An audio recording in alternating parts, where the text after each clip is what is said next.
Stellantis sales continue to fall. In fact, their sales over the last 3 months fell by 20% in the United States. Their sales in Europe fell by even more than that, a decline of 27%. Stellantis are closing factories, firing workers, and they're blaming EV mandates. Yeah, seriously. If you don't want to take personal responsibility, just blame EV mandates. It must be their fault. Hello, my friends. Welcome to the channel. I'm Sam Evans. You're watching the Electric Viking. Great to have you with us. Thanks for tuning in. If you're a YouTube member, thank you so much for supporting the channel. If you're not yet a YouTube member, I'll put a link in the description below.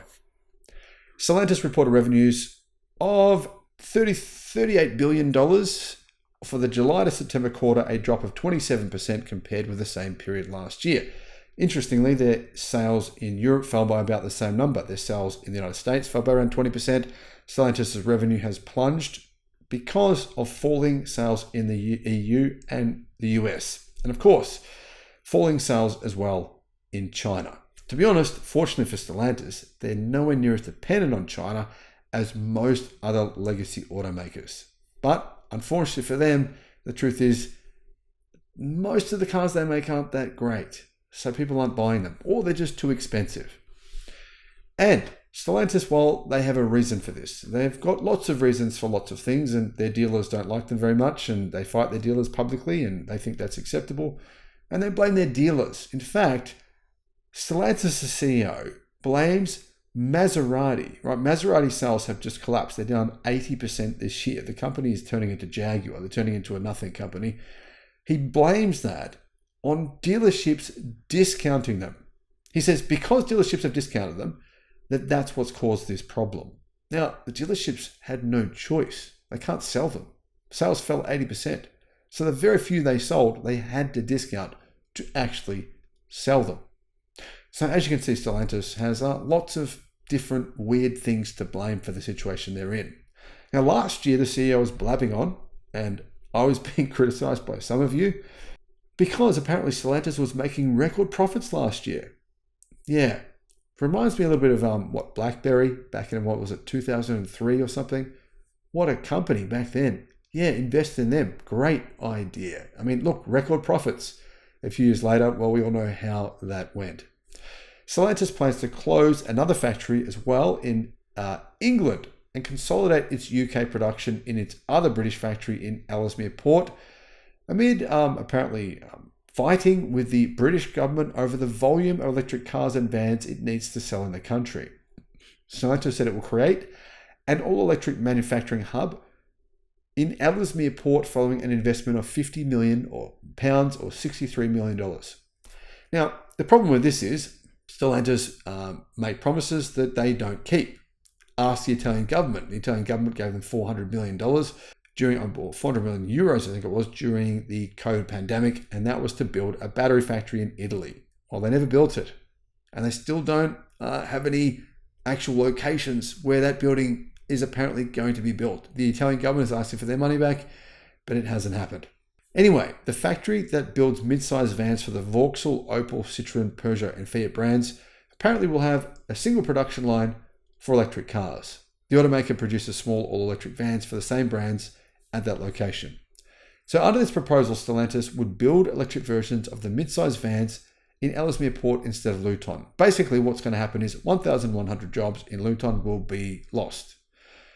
To be honest, the UK automotive industry has been in free fall for a long time now. And some of you guys, I received an email, in fact, yesterday I got an email from someone, and last week I got one as well, saying, why doesn't the UK get BYD and other Chinese car companies to come and build factories there, produce vehicles there? At least that means we could keep some form of an automotive industry rather than completely lose it. I think that's a good suggestion. Stellantis CEO Carlos Tavares has been in dispute with the British government over the so-called zero emissions vehicle mandate, which calls for car companies to increase battery electric car sales to 22% of their passenger cars and 10% of the vans this year. So Stellantis says 22% is too hard. 10% of vans is too hard. Can't do that. It's too much. Really. 1 in 5 is too hard. Companies will be fined $18,900 per vehicle for missing the target. Keep in mind, Tesla makes a lot of money from Stellantis. I'm talking billions of dollars. In fact, it's quite funny because Stellantis actually, they kind of whine about having to pay Tesla billions of dollars to buy their carbon credits. But if Stellantis had not bought these carbon credits from Tesla, they would have had to pay probably double that amount in terms of fines, right? So that saved them from paying enormous amounts of fines. But now, Stellantis once again are blaming someone other than themselves. Automakers have protested that the targets are not matched by consumer demand, forcing them to offer profit-sapping big discounts to generate sales. Now, the truth is, EV sales in the UK actually not that far off 22% last year. Tavares has been warning that the automaker could close UK plants unless the government softened the mandate. He said that the current Labour government and previous Conservative government had refused his request to combine car and van sales and count each electric vehicle export as an EV credit. It's good for the planet. It doesn't ask taxpayers in the UK for money. It just makes the ZEV mandate more easy, Tavares told journalists at the Paris Auto Show in October. Now, I'm not sure about all of that, but I do know one thing. Most people in the UK live in cities. London is one of the biggest cities in the world. What is there, like 12 million people that live in London? I can tell you now, guys, that air quality in London is garbage. It is. I'm telling you, all the petrol and diesel fumes in London are very bad for you. And that is the biggest reason why China began their electric vehicle push around 15 years ago, because it wanted to improve the air quality. Why does it want to improve the air quality? Is it just because the government feels sorry for its citizens? Of course not. It all comes down to the numbers. Think about the enormous amounts of money the UK government is spending on health costs that they wouldn't have to if that air quality was massively improved, which it would be, right? We know that particulates in diesel cars and petrol cars, but primarily diesel cars, cause cancer, right? Cancer costs a lot of money. My wife is going to hospital all the time, right? And the amount of money the government would have spent on us, I mean, we've paid a lot of our bills. We've paid heaps of money, but a lot of that was kind of experimental stuff. But we've paid a lot. But the government would have paid enormous sums for us, for her to do all the chemotherapy, the radiation, all the doctor's visits, all the stuff we have to do on a weekly basis. It's insane what that would cost, right? If the government can reduce that by 20%, they would save way more than they could possibly give a shit about Stellantis. I mean, Stellantis' impact on the automotive industry in the UK is pretty minimal in comparison to the cost of on taxpayers and on the UK government on health bills, which are astronomical.